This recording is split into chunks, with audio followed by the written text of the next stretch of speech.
Добрый Новый год добрался и до Печоры. Сказочные персонажи и артисты подарили юным печорцам новогодний спектакль, концертные номера и сладкие сюрпризы. Добрую акцию совместили с торжественной церемонией вручения именных грантов главы администрации Печоры талантливым детям города.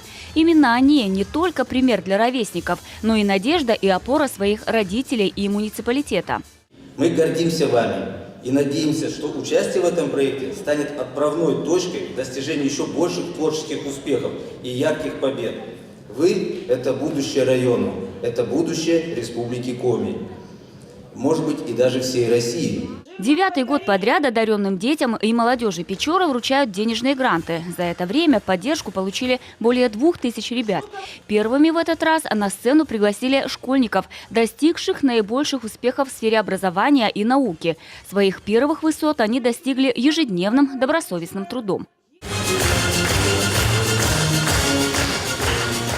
Всего одаренным детям вручили 100 именных грантов на сумму 450 тысяч рублей. За успехи в сфере культуры, активное участие в деятельности детских и общественных движений и, конечно, за достижения в области спорта. Юные спортсмены достойно представляют свой город на соревнованиях. И даже в момент вручения некоторые находились на сборах, а не в концертном зале. Это начало вашего пути. Вы только поднимаетесь с колен вверх, но уже достигли чего-то. И я вам желаю в вашем таком большом пути успехов, удачи, свершений.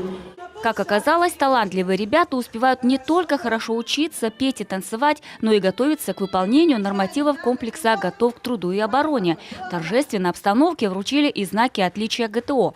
Каждый, кроме того, получил заряд положительных эмоций и море добрых пожеланий на весь следующий год.